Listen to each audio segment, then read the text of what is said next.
ایسا قوم تک پہنچانے کی اس کی ڈیوٹی ہو، اس کی زبان اپنی ہو، مگر پیغام غیروں کے پہنچا رہا ہو، اس ملک کو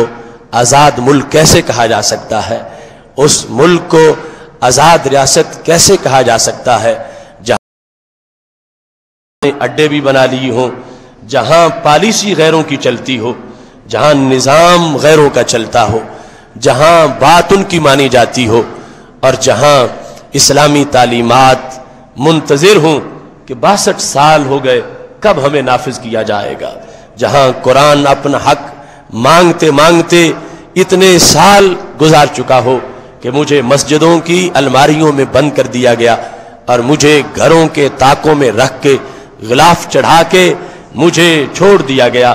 میرا نظام مجھ سے کوئی پوچھ نہیں رہا، نہ تھانہ نہ کچہری نہ دیگر ایوان اس نظام کا وہ درس قرآن سے مانگتے ہیں، بلکہ غیروں کے فون کا انتظار کرتے ہیں، غیروں کی طرف سے ڈکٹیشن لیتے ہیں اور اس کے مطابق اپنی قوم کو بھی چلانے کی کوشش کرتے ہیں۔ یہ ہے ایک آزادی کا مذاق جو ہمارے ملک میں کیا جا رہا ہے۔ رب سے دعا کیجئے اللہ ہمیں حقیقی آزادی عطا فرمائے۔ جس آزادی کی خاطر اتنا خون پیش کیا گیا، اتنی جانیں پیش کی گئیں، جس آزادی کی خاطر 3 صدیاں جہاد کیا گیا، اس آزادی کو پھر غلامی کی زنجیروں میں جکڑ دیا گیا۔ انگریز چلے گئے مگر انگریزوں کے وظیفہ خار مسلط ہو گئے، ہندو چلا گیا مگر ہندو نواز اس ملک کی اسٹیبلشمنٹ میں داخل ہو گئے، بیوروکریسی کی وہ ایسی دیمک جس سے ملک کھوکھلا ہو گیا اور جو روح تھی اس کو زخمی کر دیا گیا۔ آج زخم خوردہ پاکستان آزادی کا دن منا رہا ہے، آج زخمی پاکستان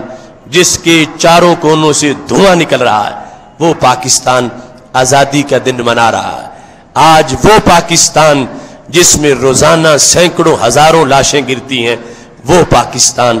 اپنا آزادی کا دن منا رہا ہے۔ وہ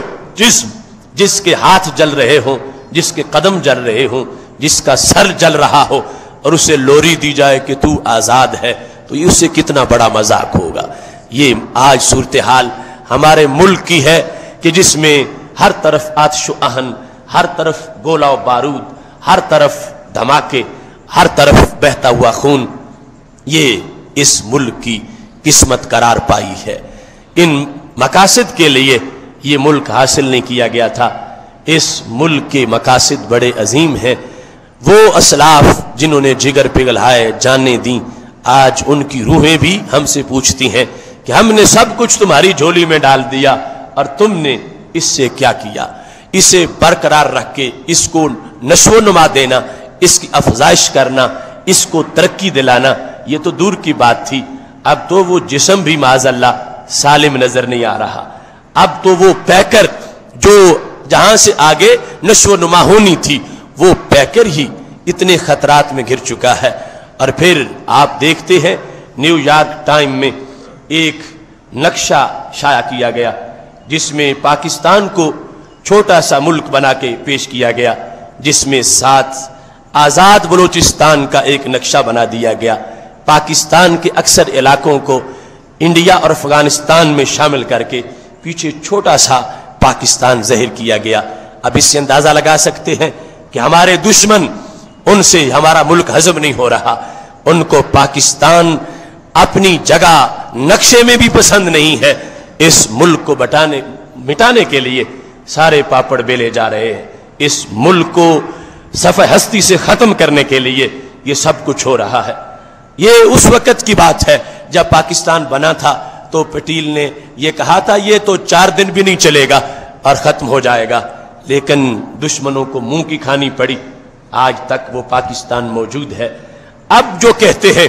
کہ 2010 کے نقشے میں پاکستان نہیں ہوگا یا 2015 کے نقشے میں پاکستان نہیں ہوگا، خاکم بدہن ان کے منہوں میں مٹی پڑے گی اور انشاءاللہ پاکستان پھر بھی برقرار رہے گا، کیونکہ پاکستان بنا ہی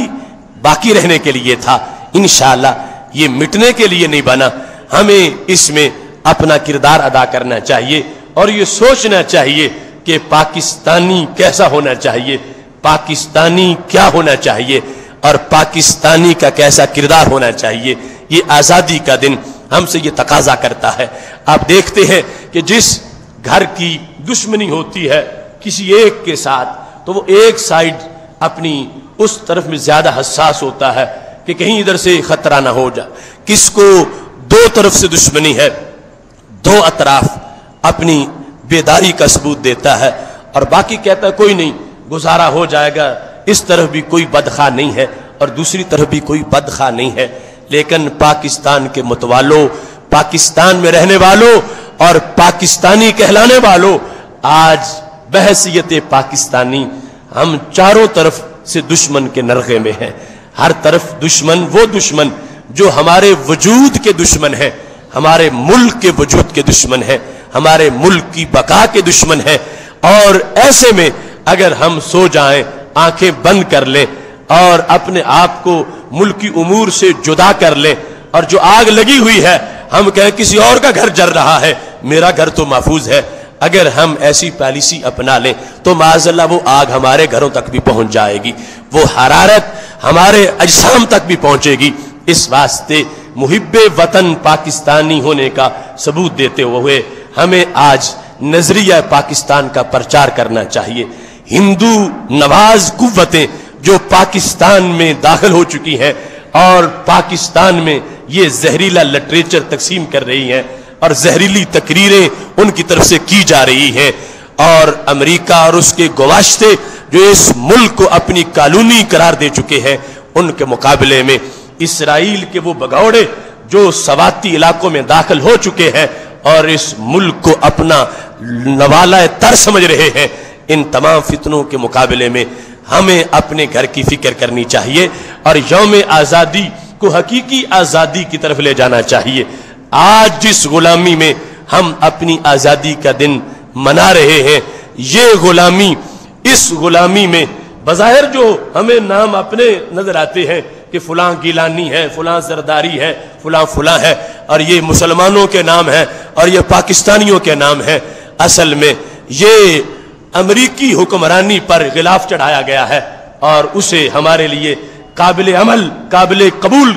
بنانے کے لیے ایسا کیا گیا ہے۔ باقی مرضی ان کی چلتی ہے، کام ان کے چلتے ہیں، مقاصد ان کے ہیں اور سب کچھ پالیسی ان کی ہے، اور یہ کٹ پتلی حکمران ان کے سامنے ان کے اشارہ ابرو پر سب کچھ کرنے کے لیے تیار پھرتے ہیں اور سرگرداں رہتے ہیں۔ یہ اس ملک کی شروع سے ابتلا ہے کہ کرسیوں پہ آنے جانے والا طبقہ، ان کا تعلق کسی لیگ سے ہو، کسی جماعت سے ہو،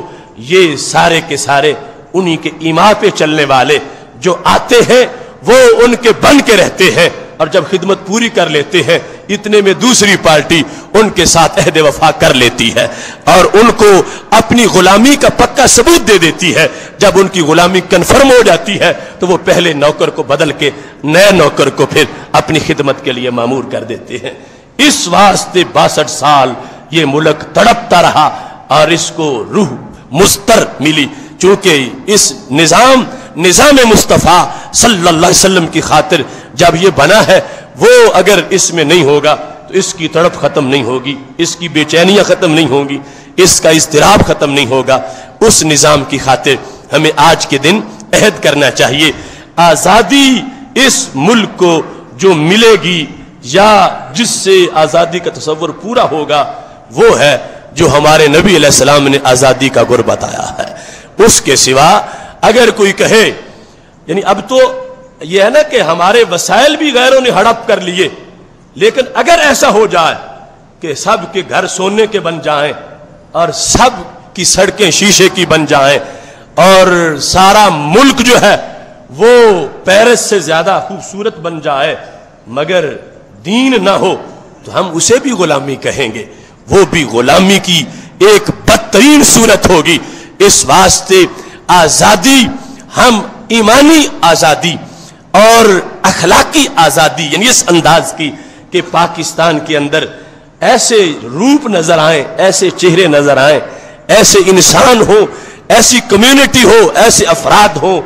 ایسے اصحاب اقتدار اور ایسے عوام ہوں کہ جس سے خلافت راشدہ کا منظر نظر آئے.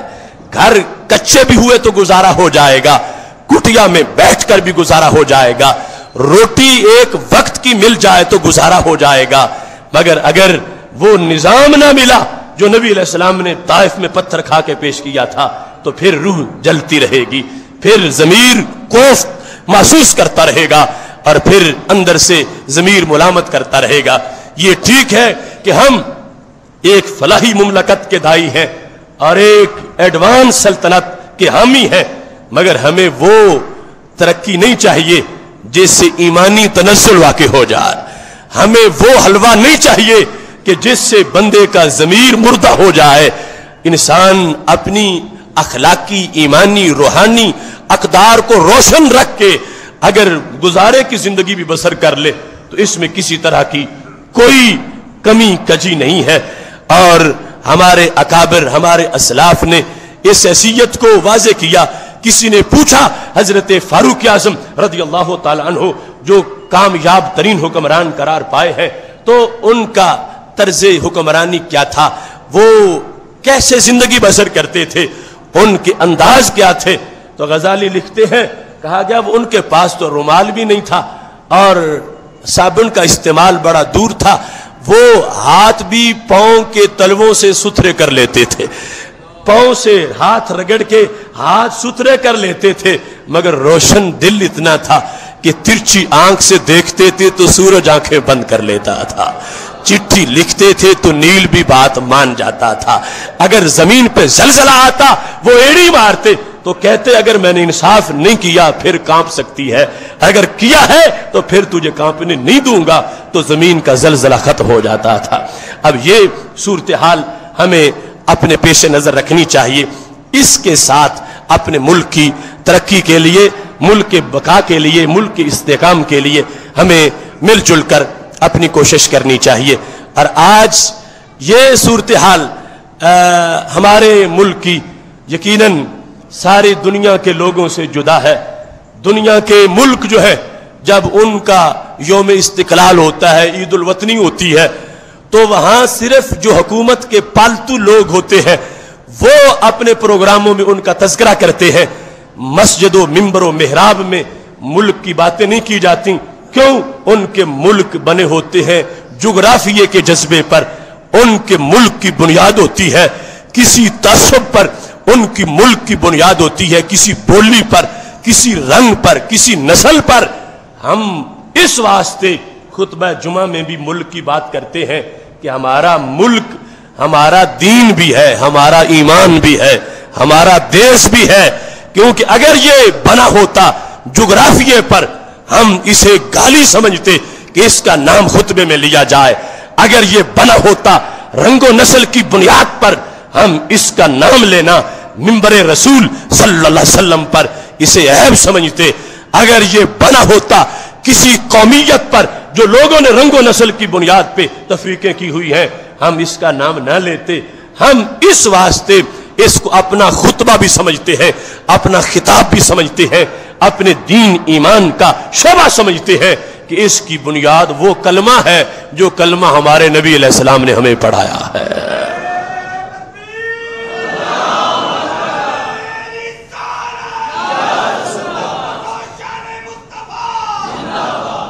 اس واسطے دوسرے لوگوں سے ہٹ کر اس ملک کا معاملہ ہے. یہ ملک عام ممالک سے بالکل جدا ہے. مدینہ شریف کے بعد روئے زمین پر اس کی فوٹو کاپی یہی پاکستان ہے. یہ اس نعرے پہ بنا جو ہمارے نبی علیہ السلام نے ابو جہل کے مقابلے میں لگایا. یہ اس نعرے پہ بنا جو نعرہ رائے پتھورا کے مقابلے میں خواجہ معین الدین چشتی اجمیری نے لگایا. یہ اس نعرے پہ بنا جو نعرہ اکبر کے مقابلے میں حضرت مجدد الفسانی نے لگایا.